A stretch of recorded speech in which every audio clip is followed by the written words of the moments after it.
Where's the intro? It should be coming.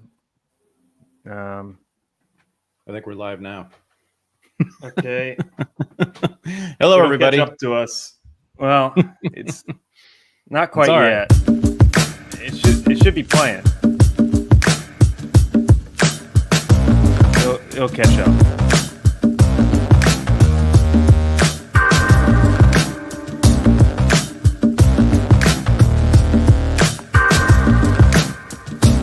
Check. Can you hear me? Okay.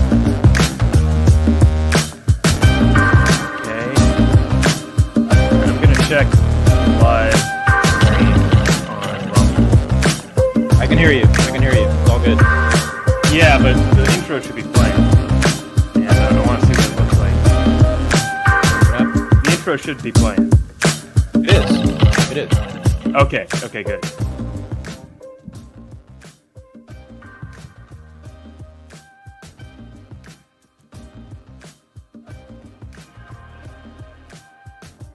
One, two. Boom. Bow. We good? I'm here. Uh-oh. I'm good. I might leave and come back because. Can you hear me? Check. Yeah, you're basically fine. Okay. All right. The intro didn't play for me, but I'm here. We're here. We're live. It Comments played are for coming the in. world. We don't care about you. We care about the world, man. I'm a You can humanitarian. hear me under the intro. Great.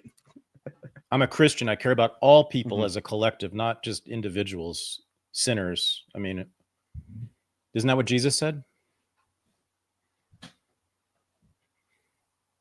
No, you are messed up. You've been banished from the island. No, you should. No, Michael, honestly, we can't hear you. Check. Now we can. All right. Now it just muted me for the intro, and now I'm here. Okay, good. Awesome.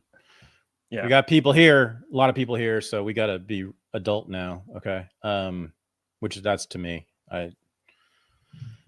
I'm the immature one in this duo, that's for sure. I apologize to you, to our listeners, and of course, most importantly, to humanity for being late again. But Jesus Christ, I turned it in. I turned in the revisions for my book manuscript. It was about 3 weeks of overnights, or what's it called? All-nighters and overnights, all-nighters, and an incredible amount of work. But I'm done with that. It's in. Publisher has it, and that was the big one. That was the big editorial phase. So yeah, we're still looking good for our pub date, which I will announce when it's solid, but it will definitely be next year. It'll definitely be 2026. And we're aiming at a very special date to release this book on. But I will, as I said, I will announce that as soon as that is firm. But yeah, I've been in a tunnel of book revisions and editing. And I apologize to everyone for being late, for postponing episodes, for being late tonight. But we're here. I'm here. You're here. You're always here. And I'm ready to talk because we're clear, man. So there's a lot to talk about, and I'm ready to talk about it. Sure. You want to do the Gaza deal? Or yes. I'm actually okay. Yeah, let's do the Gaza deal. What did you want to talk about instead? I'm morbidly curious as to why Don Lemon was in the document this time around. I'm like, oh, you mean So we'll explain to the people. We have a document that we keep. It's what is it, Google Docs or something? Yeah, and we put up the topics that each of us wants to talk about on the show. And what did I write? Did I just write Don Lemon? Just Don Lemon, yeah. Don Lemon. Oh, that's funny. I don't know. That was when I was in as I said, like a stupor. Mm-hmm. Like early this morning. I'd been up, I don't know, for several nights in a row. But no, Don Lemon. Wait, what did he do? Oh, white us were violent. What? Hey, man, he's got That's a what he's point. been saying for 9 years. I know, That's but what he's see, been the thing is, yeah. man, listen, Don Lemon looks so goddamn good. God, I want to, if I could look like him, shit. Mhm. I'd get a lot of dudes. No, but Well, I don't know, he's a truly beautiful man. I mean, he just is. I'm sorry. He's just like completely gorgeous. I'm in love with the guy's face. That's the end of what I have to say about Don Lemon. That's positive, of course, but you know, it's nonetheless, we need to recognize greatness where it resides, and it's in Don Lemon's face.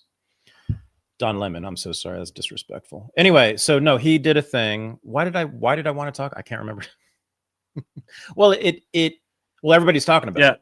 That's why. And it gets into the debate. And I think it's A little important. bit. Let's revisit this. Not now, but let's do the Gaza thing. The Gaza thing. Let's do Gaza, and then let's I do want to revisit this because it's completely relevant and appropriate now. And it did, as slanderous, which is what it is toward us, you and me, white men, as it is hilariously, I hate this word, but factually incorrect. It nonetheless, as I said, sparked a big discussion online. And I do think it raises very, very essential questions, especially in the wake of the assassination of Charlie Kirk. So why would you not want to talk about that? It just seems bottom of the barrel race grifting that he's always done. I think it might be. I think it might be a little interesting in relation to the Ta-Nehisi Coates and Ezra Klein conversation that happened. Yeah. Right. In that, Go ahead. The Democrats can't escape their racial grievance politics that destroyed them. Michael, hello, dude. We have one mind. You know that, right? We've mind melded a long time ago. You should have known. That's exactly what I was going to say. But that's an important thing to say. Okay, let's do this now. Whatever. Yes. So right, exactly. To me, and I've been keeping tabs on the liberal mind since Trump's election, meaning this year. So I haven't let them go. And I read the Ezra Klein article about Charlie Kirk, in which he says that Charlie Kirk practiced politics the right way, which then set off almost the entire liberal and left, both. This is when liberals and left were completely united, including some former friends of mine, basically throwing Ezra Klein off the island because he said something nice about Charlie Kirk. Because they all know, of course, as Ta-Nehisi Coates then wrote in, was it Vanity Fair? It's amazing this guy gets any kind of... I used to have some respect for Ta-Nehisi Coates. He kind of broke, or he put the last straw on my back with this interview. So he and Ezra Klein had an interview. He wrote Coates wrote this excoriating piece. I think it was Vanity Fair. It might have been the Times, because the Times had another round of pieces with him and Nicole Hannah-Jones as well. Right. So if you're not a liberal, you might not know this. This is what every liberal's been talking about for 2 weeks, is Ezra Klein saying that Charlie Kirk practiced politics in the right way. So because, yeah, liberals love to have, I won't get into it. Anyway, black friends. Ezra Klein had Ta-Nehisi Coates on his show to discuss this, which, stand-up move by Ezra. And I got 30 minutes into it, and they had not said one thing of substance at all, except that Ta-Nehisi Coates knows, he doesn't believe, he knows that Charlie Hurt peddled hatred and was all the things: racist, transphobic, sexist. But I mean, as Coates, Ta-Nehisi, so bad. So I'm so sorry. He and I had a little bit of a relationship a long time ago, like 15 years ago, when he actually liked some of my work, amazingly, on race, and he wrote about it in a couple of blog posts. But that's when he was a big blogger. Ta-Nehisi Coates, Ta-Nehisi Coates, yeah, he still is convinced of thesis in Between the World and Me, which is that racism, white supremacist, violent, genocidal racism is a spiritual force, that it is apart from humanity, which is that it is like a god. It's an evil god.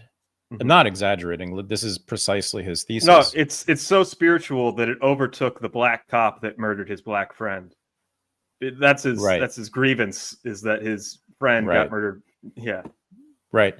The framing narrative in that book is the murder, the killing of his friend Prince Jones, I think his name was, in Baltimore. This is when Coates was growing up in Baltimore. And so there's a foreshadowing, right, in the book where he talks about this horrific thing. And you're sort of course, think that he was killed by a white cop and that this guy was black. Anyway, it turns out he wasn't. Anyway, his thesis in that book is that, as I said, racism, white supremacist racism, is not historical, meaning it's not connected to any historical events, movements, ideas. It's never been historically specific. It is eternal. This is how he talks about it. It has always been fundamental to the soul of America, and it will always be. This is part of the genre. It's actually a genre of African American philosophy. Yeah. It's called Afro-pessimism. It comes out of a literary semi-tradition. Some Black novelists and writers have basically put that forward as their argument, that racism, white supremacy, etc., has always been in the hearts and minds of white people in America, and always will be. It's an eternal force. This is I know he would not disagree with me in my summation of his argument there. Afro-pessimism, right? Why fight for civil rights in a country that will never accept you? Although they don't even make that argument. It's just sort of laid out there, and we're left to sort of feel bad about ourselves. So he still has that, it turns out, when he's addressing this question of Charlie Kirk, because the only thing to know about Charlie Kirk, according to Ta-Nehisi Coates' framework, is that, guess what? He's part of that eternal, I was going to say tradition. It's more than that. That eternal religion. I don't know. What does he think? Anyway, we are born racist, white people, according to Coates, and we will always be. My grandchildren will be racist too. So that's well, it was, of course, and then of course the fact is that Charlie Kirk never said anything racist that I know of. I've checked. I've read all the. I've checked all the quotes that these people, Ta-Nehisi Coates and what's her face, the fraud historian at the Times, Nicole Hannah-Jones. Yeah, she wrote like the most comprehensive. What would you call it? I don't know. Attack on Charlie Kirk, right? With all and she has all the links in there. He said this, he said that, he said, and I checked them all. Yeah, no, he did not. Perhaps he held racist ideas in his mind that he never divulged, but that would put him in the category of 99.9% of Americans. Well, it's this conversation, especially non-white Americans. Non-white Americans are far more racist than white Americans. This is known. Ask the Hoteps if you don't believe me. Sorry, go ahead. The conversation that Coates is having with Klein is sort of a relevant evolution of this, in that Ezra Klein has been like the lone opinion-making force on the left, trying to carve out a path for electoral victory in the future, trying to carve out a positive vision with his book Abundance, and trying to reestablish civility and trying to win over voters again in some way, trying to get the tech right back on the left where they belong in Silicon Valley.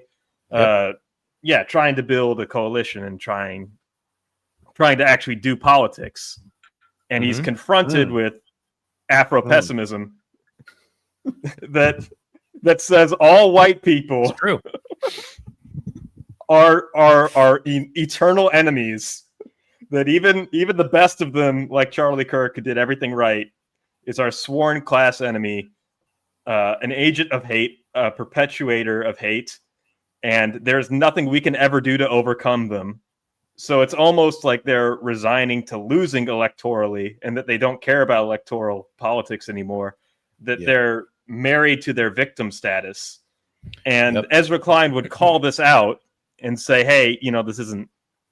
He's called this out in other interviews and says, hey, the Democratic Party needs to move on from this. But Ta-Nehisi Coates is such a towering figure on the left. Ta-Nehisi. It's TNC. The notorious TNC. Remember when it got so bad? Is there an A in there? People were called racist. Was it even? It might have even been Joy Reid said. Who was it? Someone at the Oscars, I think it was the presenter and a Nigerian. I forget, one of those Nigerian American actors, and there's a lot of them actually, won one of the Oscars, and they fumbled over the pronunciation of her name because it's like a fucking Nigerian name with N's and W's and Z's everywhere. And that was targeted, that was pointed out on a national media outlet as being an example of white supremacist racism. Continue. Ta-Nehisi. Motherfucker. Is it Hasi? Okay. I just listened. Did you not listen to them talk? Yes, they like to talk about each other. So yeah, no, it's Ta-Nehisi, even though there's no reason it should be if you look at the spelling. Even I think according to whatever the language in which it was. Tennessee written. Coates,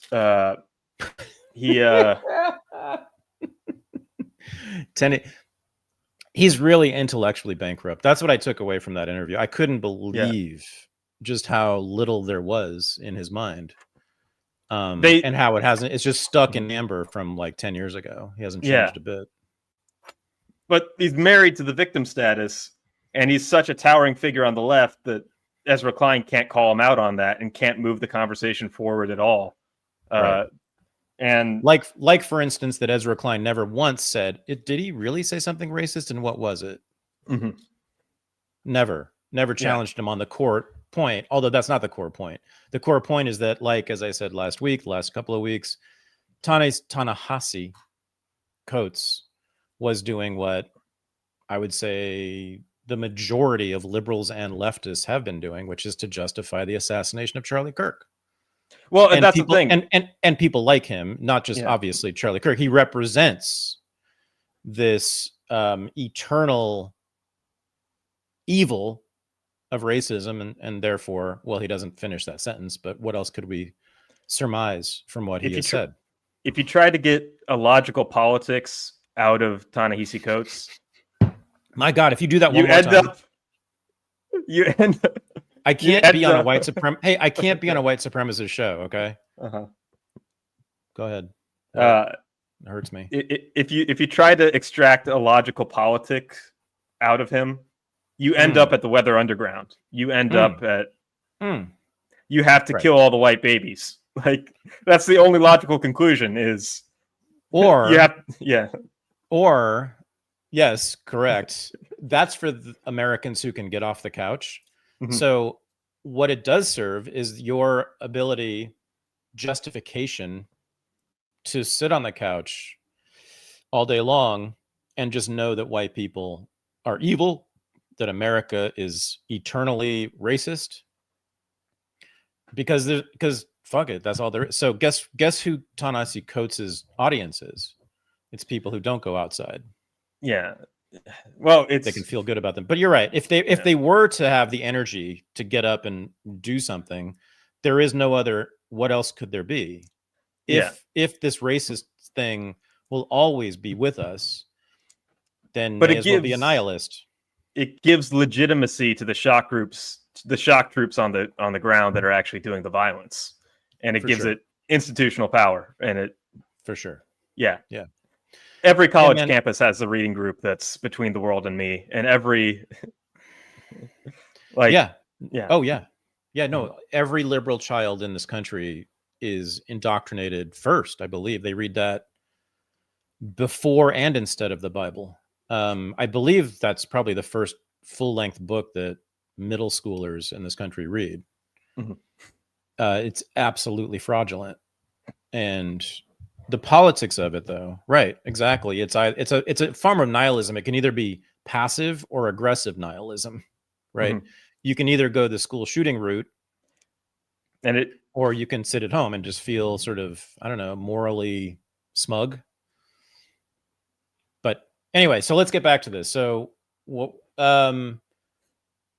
yeah. You want to go to the Gaza deal?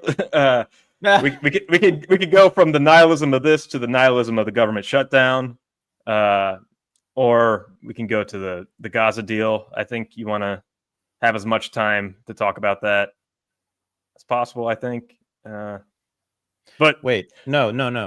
I do think there's a connection. Wait, no. Actually, yeah. well, yeah, yeah, maybe. Mm-hmm. No, actually, the reason I did put it on the Google Doc to talk about is because there is a reintroduction because of the Kirk assassination, the left's reaction to it, a reintroduction of the claim that it is white men. Oh, Don Lemon. That's what he said. White men are inherently violent. That we his husband have a problem. Right. Of course, we can get into all that stuff, but it's and this ties into what I'm pretty sure will be a course soon at Unregistered Academy. Pretty sure I'm going to do this in the next few months. The history of the American left. And we've talked about this before, but that was the connection. It's very important to understand that the left, the American left, not the American nation, although the American nation, I believe, has always been in its conception by its leaders, has always been imperialist and therefore violent. Yeah, the claim is that white men are inherently violent. And we white men are responsible for the bulk. They don't specify numbers. The bulk of, do they say violence or political violence? Now that's a really interesting thing to unpack, right? Because on the one hand, they're completely ridiculously wrong when it comes to domestic issues in the United States. Within the borders of the United States, no. White men have been the least violent. You can look it up. The murder, black women commit murder at a higher rate than white men. Black women, than white men. Black men, as we all know, commit 50% of the murders in this country, and they constitute 6% of the population. 6% do 50% of the murders. So no, white men are, that's who you want sitting next to you if you're worried in general about violence being done to you. But what's funny is that all these anti-racists like Ta-Nehisi Coates, Don Lemon, Joy Reid, all of them, they only talk about that. Have you ever heard one of them talk about the extensive, long history of the United States killing people elsewhere? The United States led entirely by white men killing people elsewhere with really remarkable ease of mind, often. In fact, usually celebration. Do I need to list the slaughters in the service of extending American democracy around the globe? Do I need to talk about the Philippines? And I count the Civil War as an imperialist war. We don't even have to count that. But from certainly the Philippines onward in the late 1890s, it's just been one wholesale slaughter of civilian populations after another. I mean that. If you look at the last 140 years of American history, it's hard to find a time when the United States, the state, is not killing large numbers of people elsewhere. These current so-called anti-racists, current, meaning they've been in vogue for about 10 years now, right? Never talk about that. I've never heard any of them mention even the Vietnam War. Just doesn't come up with them. It's a form of narcissism, and it also shows that they are really, really part of the establishment. They feel a belonging with the establishment, and the establishment in this country never wants to talk about what it does in other places, because what it's done in other places violates every liberal norm there's ever been. So they go on and on and on and on about these supposed racists in America, but never mention the fact that, yeah, you're right about white men in the bigger sense. No, white men tend not to pull knives on you in the street. It's very unlikely for a white man to attack you physically on the street. But in terms of organized, institutional, state violence, hey, yo, we're the champions. And I'm sorry, that's just the fact, is it not? If you want to think about history through a racial lens, which I guess I'm doing here. Well, yes, there's no question. I mean, just the body count. And by the way, body counts for what causes? Let's just do the last, as I said, couple hundred years. For what causes exactly? What we killed a bunch and got a lot of and we like to die too for these causes relative to other groups, ethnic groups. Been a whole lot of volunteering. Not a majority. White men have never, thank God, have never as a majority volunteered for any war. But significant numbers, certainly in this country, have, and done so quite enthusiastically, and have died. Many of them have died. So there's a definite, white men definitely are the champions of violence when it is organized wholesale on the state level and in the service of a nationalist cause. You know, so, but they never say that because they're actually part of the establishment. If they actually wanted to challenge the Ta-Nehisi Coateses and the Don Lemons and the Joy Reids, actually wanted to challenge power, speak truth to power, why would they? They work for the New York Times and MSNBC, NBC, and what? No, they're obviously part of the establishment. They would talk about what the United States of America has been doing for more than 200 years in other countries, and often, not always, against so-called people of color. They would never talk, though, of course, about what we did to the poor German citizens in the 1940s, firebombing cities. I mean, that's never been done to black people in this country. Anyway, I guess it's a fraud also. So the statistics they like to trot out about right-wing violence being more prevalent than left-wing violence, that right-wing people have been responsible for more political violence or violence in general than left. It's just fraudulent. It was cooked up by I think it was the Southern Poverty. Cato cooked up a big one that's being cited a lot. Cato did, yeah. Really?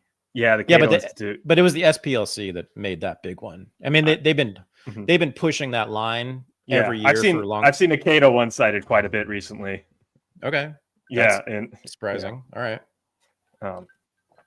Well, sorry. And all these studies also, they exclude 9/11, for example, which and what Charlie Kirk was saying literally when the bullet went through his neck was it excludes gang violence. Mm-hmm. Right. I think most of the mass shootings in this country are from gangs. You know. Yeah. Well, Well, but those aren't included in political violence statistics for sure. Yeah. Right. But the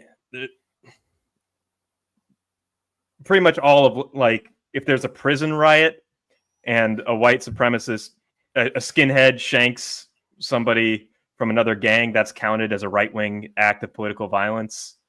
So that's what was used also to cook the books on some of these. And yeah. But anyway, I mean, like, so again, what I was getting at is, like, it's violence or the willingness or even eagerness, because I've seen this too, to commit violence is actually, it is endemic to the American left. I think it's to the left, probably internationally, globally, but I know for sure in the American left, and for reasons that are understandable if you actually study their ideas, the ideology, again, from Rousseau through Marx, through Eugene Debs, and all the 20th century Marxists and socialists and anarchists in America. It's a class struggle for the salvation of the world. I mean, they're secular Christians, right? Therefore, there's an apocalyptic attitude that they have, which is similar to Christians. It's a millenarianism. It's just a different story, but the same process and outcome for them. We have to vanquish evil in order to save humanity, not civilization, humanity. And so therefore, what do we do with the devil when he stands in front of us? I mean, we have to do what Luigi did. Well, okay. This is where I disagree with your metaphysics. I don't think it's good. Sorry. The secularization of Christianity. You keep that's like saying, I don't know. It's like saying we're gonna go over this again, really? I know. It's like saying it's a vegan version of, I don't know, burgers or something. It's like vegan burgers or something. Like, I think what's happening is not the Christian moral framework. It's a satanic deception that says you yourself are the arbiter of morality. You can do something immoral to bring forth a higher moral good. It's a denying of the hierarchy of things. It's placing you as above the natural law and saying, in order to bring forward a greater good, be it a Marxist utopia or be it whatever injustice you're trying to correct, you can commit a murder. You can reorganize society however you want. You could do something that's ontologically wrong in order to bring forth the greater good. And you have the authority to do that. Wasn't that exactly the attitude of the Crusaders? No, the Crusaders were 100% justified and they were doing something good. How about the conquistadors? Same deal. They were 100% justified. Beheading to save. Yeah, that was their motto, wasn't it? Beheading to save. There's a lot of propaganda about both of those that exaggerate what happened. Well, sure, but not that much propaganda. I mean, all right, let's do Gaza. Speaking of, this is the thing about violence, though, and how it connects to Gaza. Gaza is a big deal, and it relates to the left-wing terror spree that's happening. In that, the violence that's happening in Gaza undermines the legitimacy of the state. Which state? The United States, by being complicit with Israel in the violence and providing the weapons and having the special relationship with Israel. The Trump administration is pushing themselves as, we are civilization. We are Western civilization. We are everything that's good, true, and beautiful. The left wants to have murders in the streets, and the left wants to have riots, and we are the we don't do that party because we're white. Yeah, spot the lie. But organized violence, brother. We are the party of law and order. I'm sure that if enough time, the Democratic Republic of the Congo could develop an atom bomb on their own. I'm sure that could have happened at some point. Which that's progress, right? That's achieving civilization right there. Yeah, when you can have an atom bomb. Yeah. But the violence in Gaza undermines the legitimacy of Trump, and people can say, sure, you're trying to do this crackdown on violence in your own country, and you're perpetuating what they call a genocide across the Middle East. You are doing something that's so horrible that it necessitates us to have a violent revolution against you because of what you're doing. That's in the leftist logic. And so it's incumbent and it's sort of necessary for the continuing of the American empire, to stop the immediate humanitarian crisis in Gaza. Yep, exactly. So the American empire has been basically expanding ever since 1776. You could even argue before then, French and Indian War was the Americans' first attempt to extend their own empire. George Washington was a leader in that, but whatever, and between George Washington and Donald Trump, because it did get disrupted a bit but certainly until Donald Trump, it's been a continuous commitment to extending American power, influence, sovereignty across the globe. I forgot what we were talking about.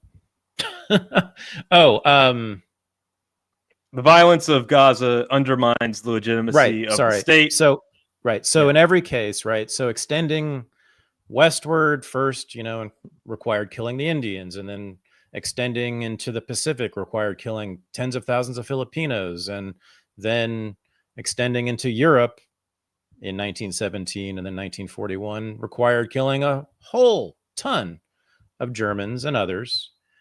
Violence, and I haven't even gotten to the wars people know about. Well, they don't even know about Korea. Another 100 or 200,000 dead from that. Vietnam, all the third world wars. Anyway, so it's required slaughter. You can't just sort of extend your empire without killing a lot of people. It just very rarely happens, and certainly America's had to do that. But you're totally right that there have been moments, not always, but I'd say often in those wars of empire by the United States where the killing has gotten out of control. And maybe there's some pictures coming from the Philippines, the Buddajo massacre in 1902, I think it was. There's a famous picture. People can look it up. Bud, Buddajo. Just Google that. You'll see a giant trench filled with bodies and a bunch of U.S. Marines standing around it with smiles on their faces. And that got around, and that did not help. And so actually orders came down to stop slaughtering people and throwing them into trenches. And certainly don't take pictures of it. That was not the common message from Washington to the troops in the field, but it has happened, and especially in the case of not so much what U.S. troops have been doing, but what Israeli troops have been doing. The U.S. since 1967, when the U.S. took charge of Israel, basically as its main benefactor, has repeatedly, basically until Gaza, until this Gaza war. I think in every war that Israel has engaged in since 1967, and even before then, actually, Eisenhower stopped them too from advancing into Egypt. The U.S., and I'm talking about Henry Kissinger, Ronald Reagan, George Bush, those guys have had to step in and say, hey, this is too much. You're damaging your own reputation and you're damaging our reputation. And the problem is, and you're totally right, Michael, in every case, and there's evidence of this, they knew that killing civilians in really nasty ways that get out in the media is harmful, most importantly, to the project of continuing to kill civilians to extend the American empire. If it is known that you're a murderous, imperialist country, how likely is it that people in the third world or wherever will want to ally with you?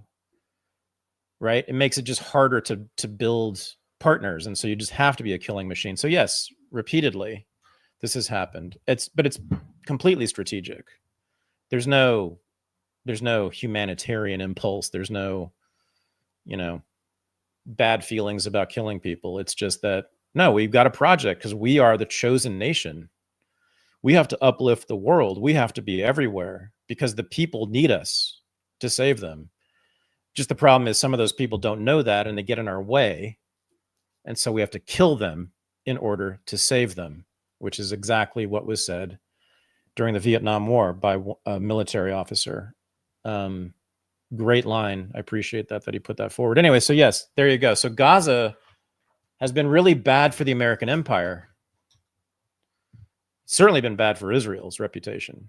But it's also been bad for the American empire. I mean, how much, are Arabs generally, are they more or less likely to join an alliance with the United States now? The leaders of the kingdoms are still willing because they're getting paid and all sorts of benefits and have giant military bases, our military bases in their countries. But the Arab people, the so-called Arab street, which is kind of a racist construction, by the way. But anyway, Arab people generally, we know what they think about the United States now. And so really holding, controlling in perpetuity a territory requires some level of complicity among the population. You can't be an empire unless you give the people something they want. You can't rule by force for very long. It just doesn't work. You can rule them for a while through terror and force and occupation, but to have like an enduring imperial presence in a foreign territory requires winning over at least a substantial portion of the population. And that now, that seems impossible, certainly in the foreseeable future, for Arabs and Muslims in the Middle East to think anything other than that the United States is the great Satan. And that was widely believed before Gaza, but now it is absolutely confirmed, I would assume, among the vast majority of the actual population of the Middle East. Now, their kings in the UAE, Saudi Arabia, sure, they're down with the program. They'll go along with what the United States government wants, which they've done. The Abraham Accords is that. And the Zionists like to say, oh, see, the Arabs like us. They want this. They want the Abraham Accords. They want to recognize Israel. But that's just completely fraudulent unless you believe that the king of the UAE is all of Arab people. So anyway, yeah, right. It's a problem for empire to kill too many people at once. Okay. I wanted to get to whether or not you thought the deal would work out at all. But your comments made me think about the Riyadh Comedy Festival that is creating a giant hullabaloo. Tim Dillon has been so awesome on this. Mm-hmm. So funny. Yeah. So let's do that. We only have about 10 minutes. So let's do this. Yeah. So Trump put forward this peace plan proposal, which almost certainly was at least partially drafted by Ron Dermer, who runs sort of policy making for Netanyahu. He's of course the Netanyahu. I forget his title, but Ron Dermer is widely known to be the mind of Netanyahu. He's the guy who comes up with the big ideas strategy. What's funny is that they're both from Philadelphia. Netanyahu and Ron Dermer are both from Philadelphia. So Trump put it forward. It's, I think, 22 points. It would, if Hamas agrees to this, I don't, maybe they will, but it would represent a 100-year surrender. It would be surrendering to Zionism. It would be the ultimate defeat. There's no way that Sinwar wanted this. I mean, this is an absolute violation of his legacy, what he wanted. But I would say it would represent a surrender for the entire history of the Palestinian resistance movement, which again is 100 years old. It calls for disarming Hamas and its militant wings, the Qassam brigades, and the Palestinian Islamic Jihad also has militias, also them, they get disarmed. All the military infrastructure in Gaza would be demolished. It would be demilitarized. And that's, Hamas gets exile if they want it, according to this plan. They get amnesty if they agree to the plan. So that's the carrot for Hamas. But if they do this, that means it's over in Gaza. That means Israel now has total sovereignty. If you have no military whatsoever, if you have no means of resistance whatsoever, obviously Israel loves this. And you've seen, people who have followed this know that Israelis, Zionists, they've all been very happy about this plan, from Ben Shapiro to Dan Senor to all the big Zionists in America and the Netanyahu government. They're into it. They don't think it's perfect because they're giving up. They have to release 2,000, I think, Palestinian prisoners who are in Israel, most of whom are fighters, resistance fighters, by the way. But other than that, they love it because they know. I mean, that's the ultimate goal, is to get the guns out of the hands of the Palestinians. So long as Palestinians have guns, Zionism has a problem. The ultimate obstacle, the block. So if this happens, and the thing is, I would normally say it would never happen. The really, really sad problem is that I fear, and people who are Jeremy Scahill, who has been with Hamas and reported from Hamas headquarters, and I mean, he knows them. He said that actually, even though it would be, I don't even know what it would be. I mean, it would be a catastrophic loss if they were to, he said that they are experiencing tremendous pressure from people in Gaza to at least maybe not take this deal specifically, but to end the war for obvious reasons. I can't imagine, how much pressure they're getting from the people of Gaza to just end this war one way or another. So it sounded, and this is from Jeremy Scahill, so because he's saying it, I take it very seriously. It seems like there's some kind of possibility that they might accept, especially they get amnesty. They get to walk away, the Hamas leaders, until the Mossad assassinates them 10 years from now in some cafe, and accidentally shoots the waiter by, which they've done. Or some suicide bomb goes off. Sure. Yeah. And the fighting starts all over again. They just kill these people and kill these people and kill these people and oppress them and oppress them and kill them and kill them and kill them and kill them some more, hoping that they'll finally say uncle. And that's what this would be. It's been going on for 100 years. That's what the Zionist strategy has been, by the way, with the Palestinians, is to make them leave on their own because you're going to make their lives so difficult. This was the Nazi strategy. When they came to power in 1933, that's what they did. It wasn't about, they did not want to kill Jews. Hitler was against killing Jews. But he was all for, and this was I think it was the second policy they enacted on a national level, was stripping the civil rights of Jews and then seizing their property and kicking them out of their professions and harassing them on the streets. But they didn't even need to do that. The idea was to induce them to migrate on their own, which many Jews did leave Germany in the 1930s. That's quite bitterly and darkly, ironically, been the strategy of Zionists in Israel since the 1920s. You assassinate their leaders, which is, of course, a very effective act of terrorism because it puts fear into people if they see their leader getting shot. I was going to say through the neck, but or blown up.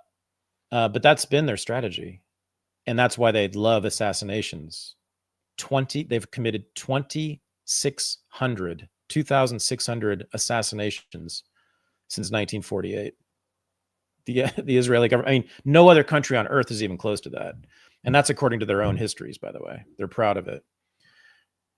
So the thing is, they have not been successful in pushing enough Palestinians out through this by repeated slaughters over 100 years. And especially in Gaza, not just this war. People forget that before October 7th, there were, I think, 5 similar, just smaller scale attacks on Gaza by the IDF, in which they killed thousands of people.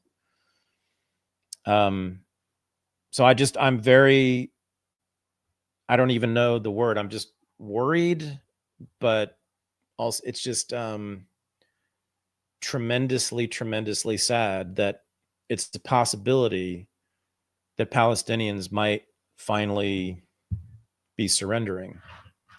Although I completely understand it. I mean, what else? That's what I would do. I don't know.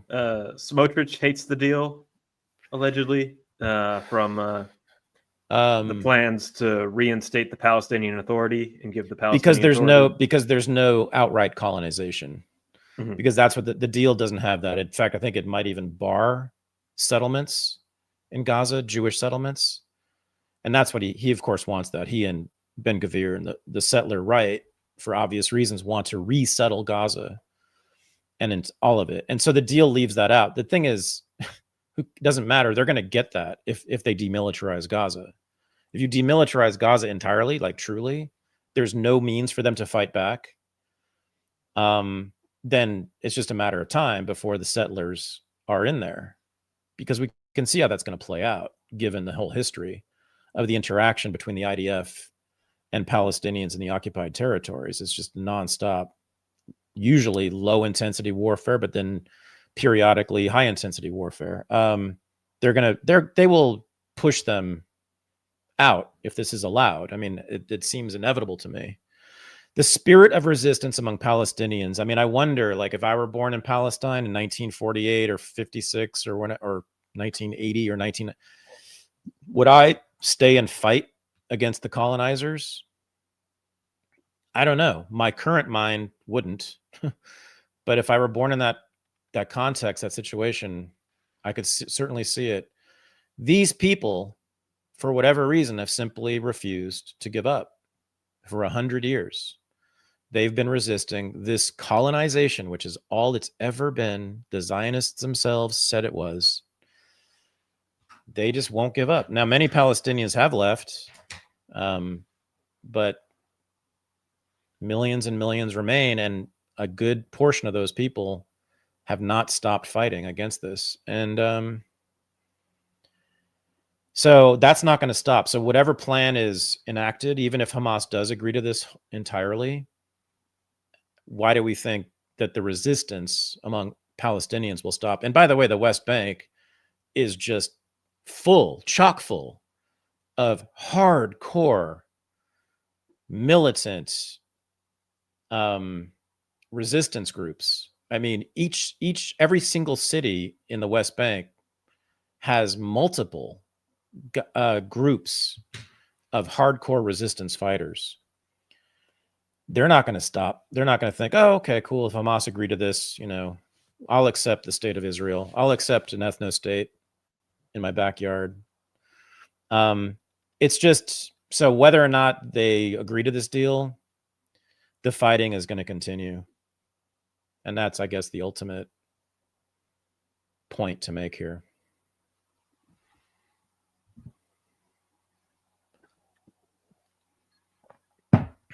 Not to be the narcissistic American, bringing it back to domestic policy always, but with Trump meeting the generals and Hegseth meeting the generals and the plans to take on the left-wing violence, it does look like it's essential for Trump to wrap up the Gaza thing as cleanly as possible, to direct military attention to a domestic war. And the rumblings are Trump is slowly deploying the National Guard into ICE facilities and federal lands that he already has control over, so that whenever the time is necessary, he can declare the Insurrection Act and have federal troops in play to activate. And that the little meeting to castigate them about diversity was actually about those plans. He's going Abraham Lincoln. Yeah. But in this case, we are all the Confederacy. Well, not me. He's going to, not me this time. There's a lot of Antifa who look just like you. You know that, right? In fact, most of them look just like you. They if it's possible to be any skinnier than me, they are. I know. Yeah, I will always love the video. Unfortunately, the guy went to prison for years. I forget his name. The redheaded guy who was one of Gavin's soldiers, one of the Proud Boys. The fight. There was an awesome fight. I think it was in New York City. I think it was in Manhattan, actually. Right. We talked about this. There's a video of it. It's beautiful. It's like a full, perfect video. You can see it. And this little skinny Antifa guy picks a fight with this big Proud Boy dude who clearly played football or something, or probably was a boxer or something. Just annihilation. It was beautiful. That's a digression. Yeah, I mean, look, dude, your boy has clear authoritarian tendencies. So is this now not clear? I mean, that are dangerous. I mean, he hasn't done anything yet except to, I think, migrants. But it can get very bad very quickly. I mean, it's the nice thing, as I've said before, is that very clearly he doesn't have any real cultural base. Even his own base is not for this, really. They're for some of it. If there was one thing I could vote for, it would be to use military force against Antifa. If there's one thing I could vote for, it's that. Like one thing, really. Yeah, it's before legalizing drugs. That would be. Yeah, I come on, dude. Drugs are already legal if you're smart about it. Like, if you're not I mean, I used to want to, when I lived in Salem, I used to want to, I mean, every weekend for about a year there, I wanted to drive up to Portland and just beat the shit out of these kids. Because they were terrorizing old people, like in the streets downtown. It was horrific. Yeah. Okay, fine. I think, suspend habeas corpus. Let's just round them up. It's already suspended. It's been suspended. Guantanamo? Guantanamo, the NDAA that Obama signed that's always getting reauthorized, the Patriot Act. There's if you can label somebody an enemy combatant, and Antifa definitely has the network to be an international terror organization. Yeah. Round them up. Cool. Yeah. So this is the only, everybody, you're watching a very special show. This is the only libertarian fascist show you can find. No, there's plenty now. You're right. You're right. Well, my friend, I'm sorry I was late. We had a truncated show, but we're going to go to the after show now for people who want to keep talking about this. And that's my way of saying we're done. I'm fucking done with you and your demons and your authoritarianism. If you want to join us in the after show, which starts right now or in a minute, just become a subscriber to Substack here, to my Substack. And you can join what is one of the best parts of my life for the last 5 years. No, 6 years now. Yeah, I've been doing this after show for 6 years now. So yeah, become a subscriber. Even if you don't want to hang out with us, you should join Substack anyway, because you should subscribe because you watch this and you owe us. Okay, you feel me? All right, everybody. Michael, thank you. Sorry for the short show. I'm back though next week because the book is, that work is basically done. So I'm now free. I'm going to be back with a vengeance. Right time, right place next week. Thanks, man. Thank you. Peace. Peace. We're out.